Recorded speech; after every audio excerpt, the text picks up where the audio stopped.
News coming in. Jagdish Tytler has now spoken to CNN News 18. He has said, I don't know what exactly happened inside court. I will speak only after speaking with my lawyers. That is the pitch coming in from Jagdish Tytler, who faces that legal heat. He's been summoned on the 5th of August in connection to the CBI charge sheet, where the CBI said evidence shows that the accused Jagdish Tytler allegedly instigated, incited and provoked the mob assembled at Gurudwara Pul Bangesh at Delhi's Azad Market on November 1st, 1984. I'm joined by Sanjay Suri, CNN News 18 political editor from Europe, but also one of the key eyewitnesses in this case who deposed before the commission when it comes to the role of Kamal Nath. Sanjay, how do you see these developments coming in? Well, not with a great deal of joy or rejoicing, but perhaps a tinge of relief that there is a hint of a movement forward at least.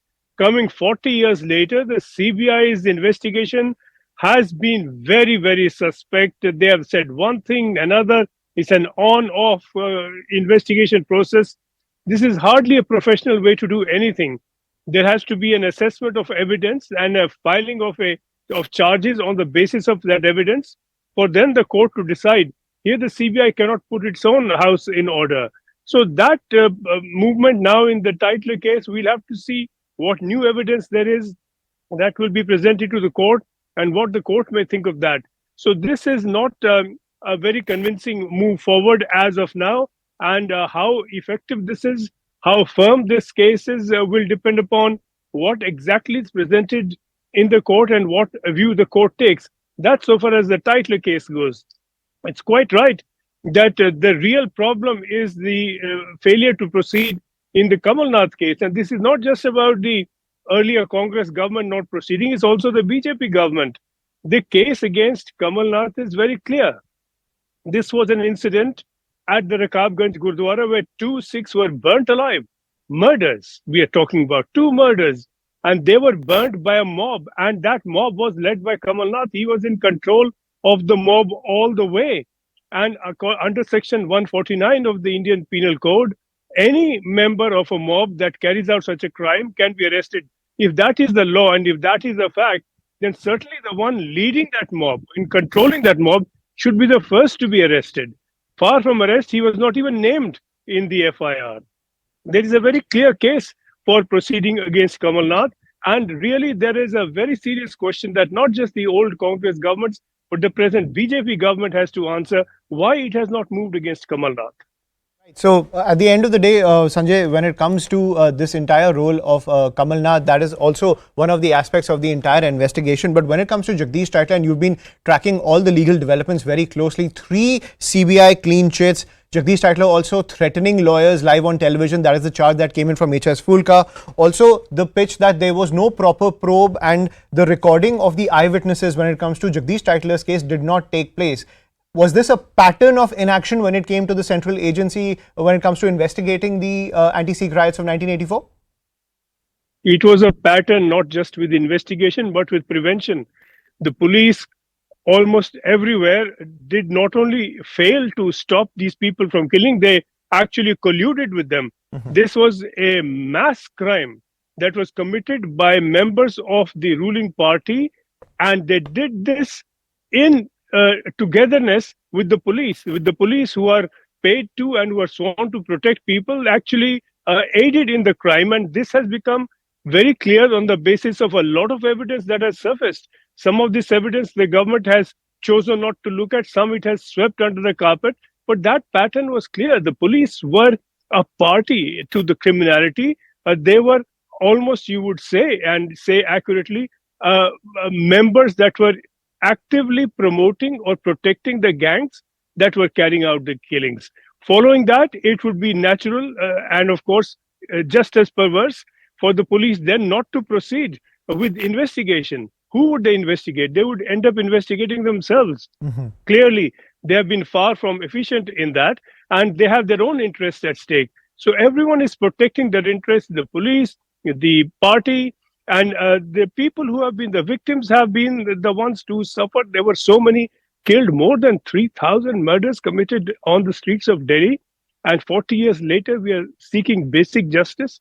This is really a shame on the legal system. Right. And at the same time, Sanjay, this is what H.S. Fulka is also pointing out, that the difference between the investigation which involved the 3 clean chits that the CBI gave, the recording of witnesses of their evidence was not done properly. Now it has happened. He has also said that Jagdish Tytler's entire alibi that he was at Teen Murthy house has completely fallen flat, and that has also been established legally.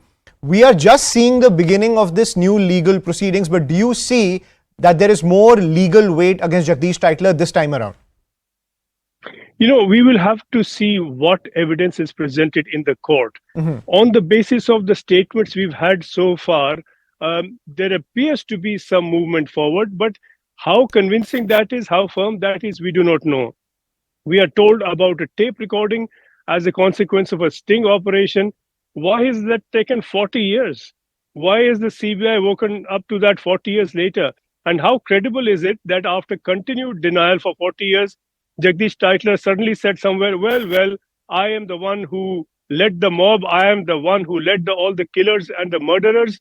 That appears to strain credibility, but we are only guessing at the moment. We are going by what is familiar logic, and that may not be the best guide to exactly what happened. The guide will be what the evidence is that will surface in court. Right. And beyond the evidence that the eyewitnesses have collected, that is what H.S. Fulka is pointing out, that finally the witness statements have finally been collected when it comes to Jagdish Tytler. At the same time, on April 11, the CBI collected voice samples of Tytler to match with the available audio evidence in this case. Now we've just started, but in your opinion, is the evidence and the entire legal rigmarole, it's still very tenuous when it comes to finally convicting Jagdish Tytler? Yes, we are a good deal short of a position and of a progress in court to a level where we can speak of an imminent conviction. There are a lot of allegations that we have seen, and we have seen witness statements. And this is something not new. Witness statements have been around. Intimidation of witnesses has been a fact, and it has been a fact for years. And as we've been seeing, this has been rendered pointless in many cases because people have simply died. It's been 40 years. There were people who were elderly, who were witnesses, those who were fortunate enough to survive, and their evidence has counted for nothing. It was discounted, in fact, because the courts were told, and it was argued by the police, that these are people belonging to a certain group, and therefore they are interested parties, and therefore not independent witnesses, and they should not be believed. This has been a curse on the investigation so far. If you survived and if you were targeted, you were then not believed because you were among those who were targeted. Now, this is the rather strange predicament of those who survived. They were survivors too, but then as witnesses, they are told that they lack credibility. Now, it is the same witnesses who will be testifying. Those who are still around, how far they will be believed, we'll have to see from the court. Right. So we'll have to see how the legal kind of rigmarole plays out when it comes to this entire thing. Sanjay.